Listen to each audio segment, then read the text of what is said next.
오늘 하나님께서 우리에게 주신 말씀은 신약성경 마태복음 25장 34절로 40절의 말씀입니다. 마태복음 25장 34절로 40절의 말씀입니다. 봉독합니다. 그때 임금이 그 오른편에 있는 자들에게 이르시되 내 아버지께 복받을 자들이여 나와 창세로부터 너희를 위하여 예비된 나라를 상속받으라. 내가 줄일 때 너희가 먹을 것을 주었고 목마를 때 마시게 하였고 나그네 되었을 때 영접하였고 헐벗었을 때 옷을 입혔고 병들었을 때 돌보았고 옥에 갇혔을 때 와서 보았느니라. 이에 의인들이 대답하여 이르되 주여 우리가 어느 때에 주께서 줄이신 것을 보고 음식을 대접하였으며 목마르신 것을 보고 마시게 하였나이까? 어느 때 나그네 되신 것을 보고 영접하였으며 헐벗으신 것을 보고 옷 입혔나이까? 어느 때 병드신 것이나 옥에 갇히신 것을 보고 가서 배웠나이까 하리니 임금이 대답하여 이르시되 내가 진실로 너희에게 이르노니 너희가 여기 내 형제 중에 지극히 작은 자 하나에게 한 것이 곧 내게 한 것이니라 하시고 아멘. 여러분 사랑합니다. 사랑합니다. 사랑합니다. 두 눈을 크고 동그랗게 뜨시고 우리 앞뒤 옆에 좌우에 있는 지체들에게 감탄하도록 하겠습니다. 우와, 이야. 네. 지난 한 주간도 고생 많이 하셨지요? 이곳이 영혼의 안식처가 되면 참 좋겠다, 그런 생각을 합니다. 고달픈 인생의 매캐한 답답함을 환기시킬 수 있는 덕소 쉼터, 그런 예배당이 되면 참 좋겠다, 그런 생각을 합니다. 이곳에서 우리가 맞이하는 대림절, 대강절 첫 번째 주일, 이제 앞으로 우리가 그 첫 주간을 살아낼 텐데 어떻게 살아야 할까? 그것을 좀 더 깊이 생각하면 좋겠습니다. 대림절, 대강절, 어려운 말이지요? 대림절, 대강절, 이렇게 인터넷에 찾아보면 오토바이 회사도 나오고요. 또 대강절, 요사이 김장들 많이 하시나 봐요. 이렇게 나오더라고요. 배추를 소금에 대강절이다. 그런 대강절, 대림절이 아니고요. 우리 주님의 임재를 기대하는 것, 또 우리 주님의 강림을 기대하는 것, 그런 기대함이 또 기다림이 우리들에게 아주 중요한 절기입니다. 아무래도 그리스도인이라고 하는 존재는 기다리는 사람들이 아닐까, 그런 생각을 하는데요. 메시아로 오실 우리 주님을 기다렸던 많은 신앙의 선배들, 이제 다시 오실 우리 주님을 기다리는 우리들, 생각해보면 주님 믿는 사람들은 언제나 기다리는 사람들이 아닐까, 그런 생각을 합니다. 이제 오늘 기다리는 사람들의 자세에 대해서 함께 봉독한 하나님의 말씀 가지고 좀 더 깊이 생각을 나누고자 합니다. 여러분, 우리가 하나님 말씀을 읽을 때에는 한 부분에 집중해서 그 부분이 가지고 있는 의미, 또 그것을 분명하게 해석하는 것, 이게 참 중요하다, 이렇게 생각하실 수도 있을 일입니다. 그런데 성경을 풀어내는 신학자들 가운데 특히 도미닉 크로산이라는 사람이나 판넨베르그, 이런 신학자들은 조금 말들이 어렵지요? 사람 이름이 좀 어렵긴 하지만 이 사람들이 어떤 식으로 성경을 읽어야 된다라고 주장했는가 하면 하나님의 말씀을 파노라마적으로 좀 바라볼 필요가 있다, 이렇게 말을 한 겁니다. 이게 무슨 말인가 하면 한 부분을 유심히 집중해서 바라보는 것도 중요하지만 큰 눈을 가지고 조금 멀리 서서 조망하는 태도를 가지고 하나님의 말씀을 바라본다면 그 말씀이 우리들에게 찾아오는 의미가 남달라지기도 한다라는 겁니다. 그런 점에서 오늘 이 성경 본문, 우리가 읽은 본문뿐만이 아니라 그 주변을 함께 좀 살펴보기를 원하는데요. 마태복음 24장을 가만히 보면 그 24장에서는 우리 주님께서 마지막 때에 대하여 여러 가지 징조들에 대하여 말씀을 하십니다. 주님께서 다시 이 땅에 오실 때 그 하나님의 카이로스의 때, 하나님의 마지막 순간, 그 재림하시는 그 순간에 어떤 일이 있을까? 그것을 우리 주님께서 말씀하신 이후에 오늘 25장 본문을 가만히 살펴보시면 세 가지 비유가 나옵니다. 근데 이 세 가지 비유는 바로 앞서서 24장에서 우리 주님께서 마지막 때에 이런 징조들이 있을 거다라고 말씀하시고, 그리고 이어지는 본문이기 때문에 이 본문을 어떻게 이해하셔야 되는가 하면 주님의 다시 오심을 기다리는 사람들의 자세, 그렇게 이해하셔야 된다는 겁니다. 그래서 첫 번째 비유는 10처녀 비유가 나오는데 그 중에 5처녀는 아주 지혜로웠습니다. 그런데 다른 5처녀는 조금 어리석었습니다. 이 지혜로운 처녀들이 했던 것은 무엇인가 하면 등잔에 기름을 준비하는 것이었습니다. 그래서 24장에 이어져서 파노라마적으로 오늘 본문을 생각하신다면 먼저 지혜로운 처녀들에 대한 비유는 주님 기다리는 사람들은 준비할 줄 알아야 된다는 겁니다. 그것을 성경은 지혜라고 말을 합니다. 지혜로운 사람들은 언제나 기다리되 그냥 막연히 기다리는 게 아니라 그냥 생각 없이 뜻도 없이 그렇게 그냥 기다리는 것이 아니라 준비하더라는 겁니다. 그래서 사랑하는 성도 여러분, 주님의 다시 오심을 기다리는 이 대강절의 대림의 기간에 준비하시는 여러분 되시길 부탁드립니다. 그렇다면 우리는 준비하되 어떻게 준비해야 되는 것일까요? 사실 손님이 우리 집에 온다 그러면 우리가 여러 가지로 준비할 수 있잖아요. 그런데 여러분, 손님이 우리 집에 온다고 집을 팔고 준비할 수는 없잖아요. 손님이 우리 집에 온다고 대출을 엄청난 금액을 받아서 우리가 준비할 수 있는 것 이상의 엄청난 것들을 가지고 준비할 수 없잖아요. 그건 어쩌면 준비를 하지만 지혜로운 준비는 아닌 것 같습니다. 그렇다면 어떻게 준비해야 될까요? 그것을 말해주는 비유가 두 번째 비유인 달란트 비유입니다. 먼 길을 떠나가는 주인이 종들에게 달란트를 나눠준 겁니다. 이 달란트는 당시 화폐 단위인데 엄청나게 큰 금액이긴 합니다만 비유에 등장할 때 보면 5달란트, 2달란트, 1달란트를 줬다. 1달란트도 엄청난 금액이거든요. 그런데 이 엄청난 금액을 받았음에도 불구하고 1달란트 받은 사람은 땅에다가 묻어둔 겁니다. 그런데 2달란트, 5달란트 받은 사람들은 그것을 다 활용을 했다는 겁니다. 달란트 비유가 우리들에게 말해주는 바 그 핵심이 무엇인가 하면 누가 얼마만큼 가지고 있는가, 내가 하나님으로부터 얼마만큼 받았는가, 그것에 있는 것이 아니라 내가 받은 것에 대하여 나는 과연 잘 활용하고 있는가 없는가의 문제라는 겁니다.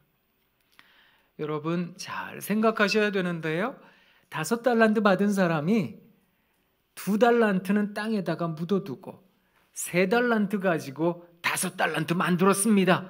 그렇게 생각하시면 안 됩니다.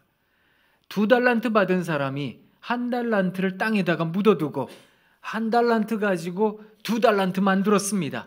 그렇게 생각하셔서도 안 됩니다. 2달란트 받은 사람은 2달란트를 다 활용하고 5달란트 받은 사람은 5달란트를 다 활용했던 겁니다. 그리고 그것을 가지고 주인에게 찾아온 겁니다. 그랬더니 주인이 5달란트를 남기건 2달란트를 남기건 간에 칭찬했던 내용은 똑같았습니다. 착하고 충성된 종아, 그렇게 불리움을 받았던 겁니다. 그런데 1달란트 받은 사람은 이 사람 마음에 도대체 뭐가 있는지는 모르겠지만 그가 변명하듯 말을 합니다. 주인이 완고한 분이라 제가 이걸 잃어버리면 어떡하나 싶어서 그냥 땅에다가 묻어뒀더랬습니다. 그랬더니 주인이 뭐라고 말했는지 아세요? 네가 못 쓰겠거든, 너가 활용할 수 없겠거든, 활용할 줄 아는 다른 사람에게 맡겨둬서 너는 이자라도 받아서 내게 가지고 와야 되는 것 아니었느냐? 왜 쓰지 않았느냐? 왜 활용하지 않았느냐? 그 말씀을 했거든요. 그리고 그 종에게는 악하고 게으르다, 이렇게 표현을 했던 겁니다. 사랑하는 성도 여러분, 주님의 오심을 기다리는 사람들, 우리 그리스도인들은 어떻게 하든 지혜로운 준비가 있어야 되는데 그 준비를 할 때에는 그저 내게 맡겨진 것, 그것을 잘 활용하는 방식이요. 다시 말하자면 손님이 우리 집에 온다 그러면 뭐 가재도구를 바꾸고 대출을 받아서 뭐 엄청난 걸 준비하고 그러려는 것이 아니라 그저 우리 집을 깨끗하게 청소하면 되는 겁니다. 그저 내가 입고 있는 옷을 한 번 더 빨아서 깨끗한 의복으로 갈아입으면 되는 거 아니겠습니까? 이 말이 무슨 말인가 하면 우리가 가지고 있는 여건, 우리가 가지고 있는 상황, 내가 가지고 있는 재능, 내가 가지고 있는 시간, 그것을 가지고 최대한 한번 활용해 보시자라는 것입니다. 그것이 지혜로운 준비라는 것입니다. 그래서 주님을 기다리는 사람들은 스스로에게 주어진 24시간의 시간, 스스로에게 주어진 한 달이라는 시간, 스스로에게 주어진 자기 자신에게 주어진 일생이라는 시간, 그 시간을 함부로 여기셔서는 안 됩니다. 때로 우리가 가지고 있는 상처도 있을 수 있고 우리가 가지고 있는 여러 가지 경험들이 있을 수 있습니다. 물론 좋은 경험만 있는 건 아니겠지요. 더러는 내세우기 낯 부끄러운 그런 경험도 있을 테고 때로는 내 마음속에 있는 상처일 수도 있고요. 그런데 그것이라고 할지라도 그것을 하나님 앞에서 10분 활용하실 수 있으셔야 된다라는 겁니다. 가난이 고통이 되셨습니까? 그렇다면 그 가난으로 깨달으셔야 됩니다. 하나님 주신 은혜구나라고 깨달은 사람들은 더 가난한 사람에게 내 가난한 지갑을 열 줄 압니다. 혹시 몸이 아프세요? 그것도 하나님의 은혜인 줄 알아. 나보다 더 아픈 사람 찾아가 살뜰히 보살필 줄 알아야 됩니다. 그래서 내가 가지고 있는 것이 무엇이든 간에 그것이 남들 보기에 별것 아니라고 할지라도 그것이 남들 보기에 내세울 게 아닌 그런 뭐 가치 없다라고 사람들이 말하는 것일지라도 나 스스로가 그것을 가치 있게 여기고 나 스스로가 그것을 귀중하게 여기고 한번 활용해 보십시다라는 것입니다. 그렇다면 이 활용하는 모습은 무엇을 목적으로 해야 되는 것일까요? 어떤 방향성을 가져야 되는 것일까요? 그것이 예수님의 세 번째 비유라는 겁니다. 세 번째 비유에는 양과 염소의 비유가 나오는데 양이라고 하는 상징적 동물을 성경은 의인이라고 말을 합니다. 이 의로운 사람은 누군가가 헐벗으면 도와주고 먹여주고 입혀주고 공궤하고 대접하고 영접했던 겁니다. 임금님이 와서 말을 하는 거예요. 너희가 나에게 그렇게 대접을 했다. 그때 이 의로운 사람들은 아니 우리가 임금님 만난 적도 없고 임금님을 언제 우리가 대접했더랬습니까? 그때 임금이 했던 말 40절의 말씀을 우리가 같이 한 번 더 읽어보도록 하겠습니다. 40절 같이 읽어보겠습니다. 시작. 임금이 대답하여 이르시되 내가 진실로 너희에게 이르노니 너희가 여기 내 형제 중에 지극히 작은 자 하나에게 한 것이 곧 내게 한 것이니라 하시고, 임금이 뜻밖의 말씀을 하고 있는 겁니다. 지극히 작은 자에게 한 것이 내게 한 것이다. 사랑하는 성도 여러분, 우리가 하나님께 받은 재능, 하나님께 받은 시간, 그것을 잘 활용해야 되겠습니다. 왜요? 하나님의 영광을 위하여. 다시 말하자면 우리들의 임금 주 예수 그리스도를 위하여. 그런데 그것이 어떻게 우리들의 삶에 실천적으로 나타나는가 하면 우리 주변의 가장 작은 자에게 한 것으로 나타난다는 겁니다. 자, 이 공간은 케렌시아의 공간이기도 하고 이 공간은 덕소 쉼터이기도 하고 그야말로 정신없이 분주하게 살아오셨잖아요. 이곳에서 하나님 앞에 예배하는 내내 여러분 우리 삶을 한번 들여다볼 줄 알아야 됩니다. 이 공간에서 사랑하는 성도 여러분, 고요히 마음을 잠재우고 한번 눈을 감으시고도 생각해 보세요. 내 옆에 있는 작은 자가 누구일까? 우리는 사실 임금님이 온다든지 대통령이 온다든지 엄청난 권력 있는 사람이 온다든지 나를 유익하게 할 사람이 온다든지 하면 정말 모두 팔아서 다 그를 대접하고 싶은 마음일 겁니다. 그런데 성경이 우리들에게 말하는 바 하나님의 영광을 위한다는 것, 주님의 영광을 위한다는 것에 그리스도인들의 삶의 실천적 모습으로 나타나는 것은 지극히 작은 자를 대접하는 것으로 나타난다는 겁니다. 혹시 여러분 직장에서 누가 제일 작은 사람일까요? 여러분 모임에서 누가 제일 작은 사람일까요? 우리 목장 모임들도 하고 있는데요. 교회 안에 작은 교회입니다. 그 목장의 지극히 작은 자는 누구일까요? 그 사람들이 우리 머릿속에 떠올라져야 됩니다. 그리고 나는 그를 위하여 무엇을 했는가? 나는 그를 위하여 대접하고 먹이고 입히는 그런 하나님의 영광을 위하여 살아왔는가? 한번 깊이 생각해 보시면 참 좋겠습니다. 제가 먹이고 입히는 공동체, 우리 덕소 공동체, 제가 참 좋아하는 우리 덕소교회, 여러분들을 보면 먹이고 입히는데 정말 전문가들이시다 이런 생각을 하는데요. 저는 우리 교회가 여러분들에게 먹이는 건 별로 없어도 교회가 여러분 밥 대접도 못하고 식사도 제대로 못 드리고 그러지만 우리 교회 공동체는 누군가를 잘 먹이시잖아요. 그거 생각하면 참 좋거든요. 제가 여러분 생각하면서 시 한 편 생각이 났는데 손택수 시인의 시가 한 편 생각이 났어요. 시 제목이 뭐냐면 외할머니의 숟가락이라는 시인데 시가 재미있어요. 한번 들어보세요.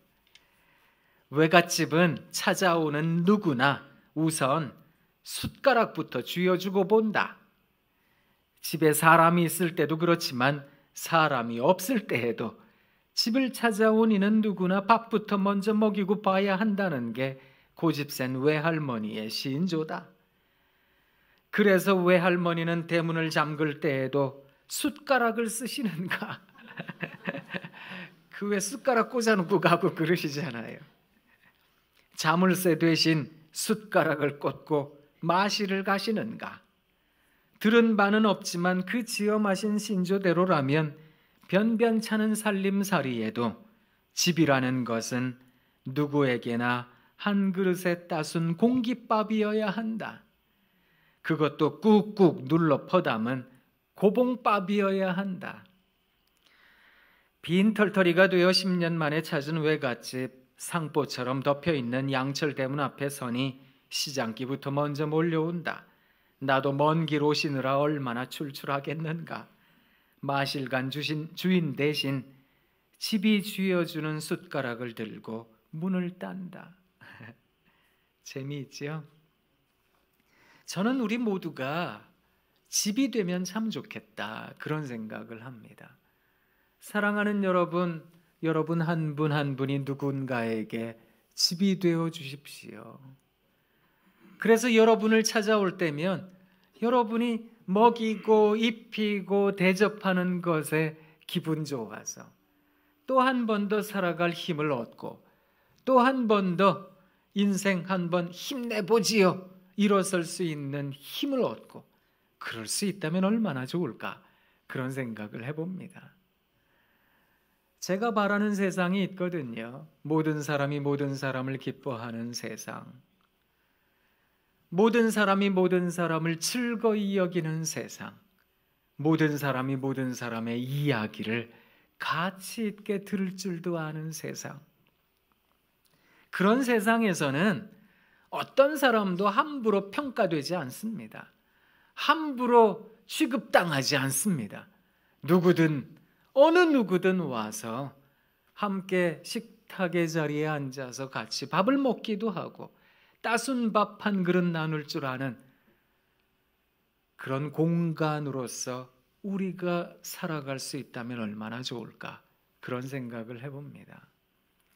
사랑하는 성도 여러분, 여러분은 누군가에게 좋은 집이세요? 그래서 여러분 좋은 가정 만들고 계세요? 우리가 모여있는 목장, 우리가 모여있는 우리 교회, 그렇게 따뜻한 공간, 집으로서 공간이신지 여쭙고 싶습니다. 그리스도인들은 집 짓는 사람들이어야 합니다. 홈메이커, 그리스도인들의 사역은 집 짓는 것이어야 합니다. 홈메이킹.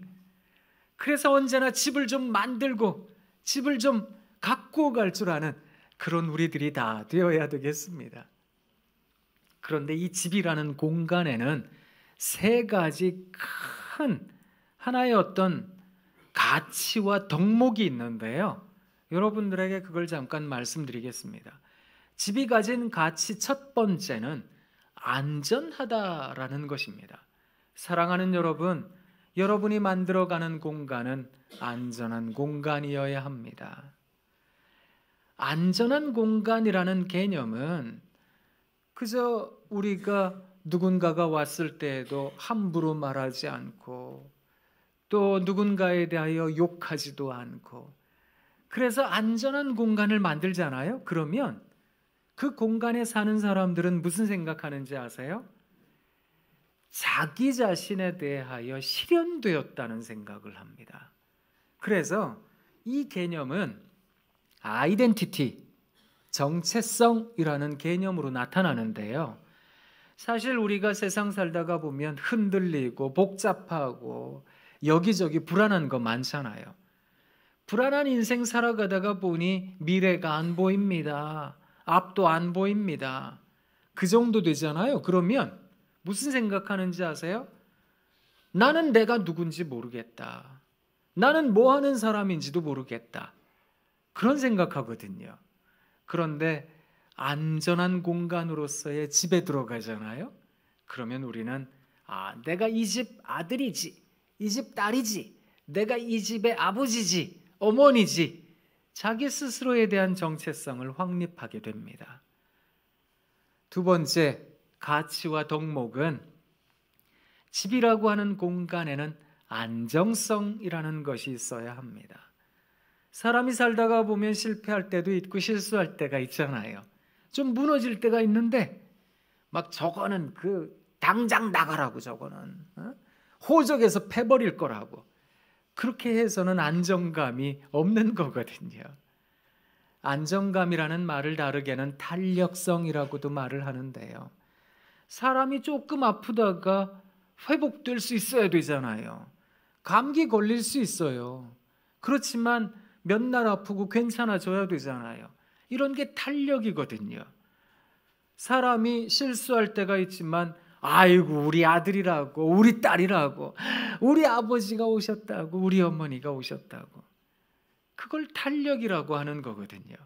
이런 탄력이 있는 공동체, 공간에서는 사람들은 안정감을 갖습니다. 조금 힘든 인생길 걸어가고 어려운 여정, 인생의 여정 발걸음 한 걸음 한 걸음 떼더라도 마음에 안정감을 갖게 된다는 겁니다. 집이라는 공동체가 가지고 있는 세 번째 가치와 덕목은 의미입니다.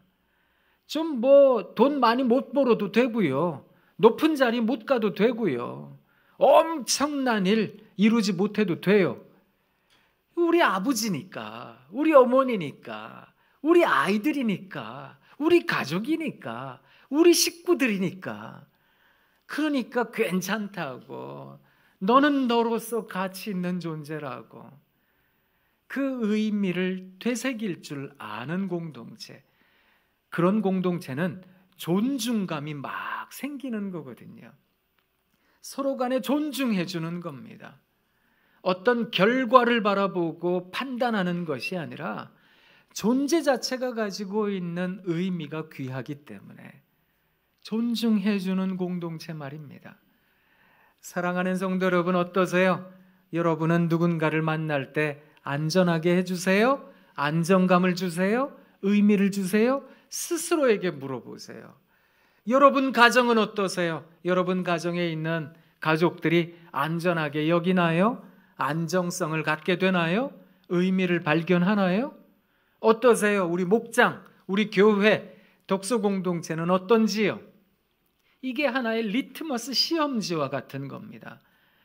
그래서 사랑하는 성도 여러분, 우리가 대림의 기간을 이제 맞이하고 앞으로 크리스마스 때까지 우리 주님 오시는 이 기간에 기다림을 연습할 텐데, 기다리는 사람들은 어떻게 하든 준비해야 됩니다.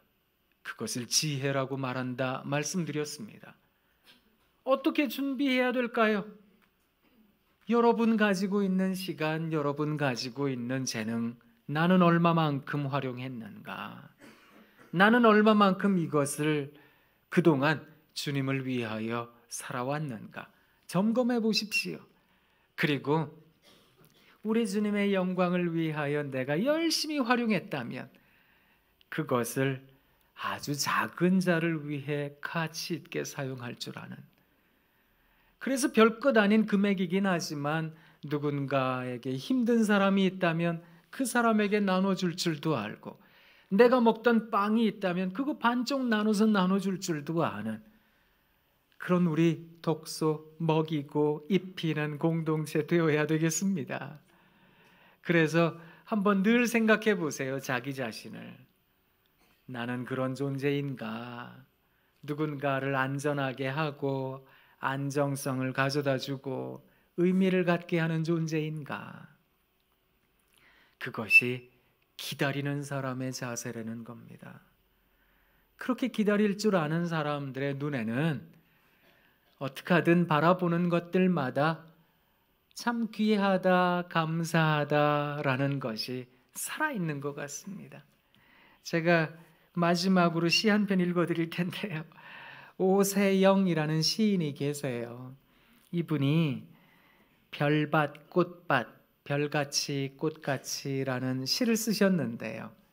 한번 들어보세요. 교실은 온통 별밭이다. 초롱초롱 반짝이는 너희들의 눈, 별 하나의 꿈, 별 하나의 희망, 별 하나의 이상. 교실은 흐드러진 장미밭이다. 까르르 웃는 너희들의 웃음, 장미 한 송이의 사랑, 장미 한 송이의 열정, 장미 한 송이의 순결. 교실은 향긋한 사과밭이다. 수줍게 피어나는 너희들의 봄, 사과 한 알의 보람, 사과 한 알의 결실, 사과 한 알의 믿음. 교실은 찬란한 보석밭이다. 너희들의 빛나는 이마, 이름을 부르면 하나씩 깨어나는 사파이어, 에메랄드, 다이아몬드. 아, 너희들은 영원히 빛나는 별밭이다, 꽃밭이다. 우리는 별밭입니다. 우리는 꽃밭입니다. 아니라고 부정하진 마세요. 괜찮아요. 연세가 좀 있으셔도 꽃은 꽃이에요. 또 별은 별이라고요. 사랑하는 여러분, 이런 눈길이, 이런 시선과 관점이 우리들에게 유지되는 기다림이면 참 좋겠습니다. 그래서 늘 살아가시는 여러분의 삶의 공간이 집과 같아 따뜻합니다. 참 좋습니다. 그것을 고백할 줄 아는 우리 모두가 되길 우리 주님 이름으로 부탁드립니다. 여러분 사랑합니다. 사랑합니다. 사랑합니다. 사랑합니다. 멋쩍으시죠? 앞에서 하는 저는 얼마나 더 멋쩍겠습니까? 용기 내어 하는 건데요. 우리 용기 내어 누군가에게 좋은 집이 되면 참 좋겠습니다. 기도하겠습니다. 하나님 참 고맙습니다. 누군가를 먹이고 입힐 줄 아는 그런 좋은 공동체 독서교회 되게 해주셔서 고맙습니다. 이 자리에 예배드리는 한 분 한 분 그저 한 시간 예배드리는 것이 아니라 우리의 마음과 생각을 다시 한 번 더 깊게 성찰해서 우리의 삶을 개혁시킬 줄 아는 우리가 되게 하옵소서. 예수님 이름으로 기도합니다. 아멘.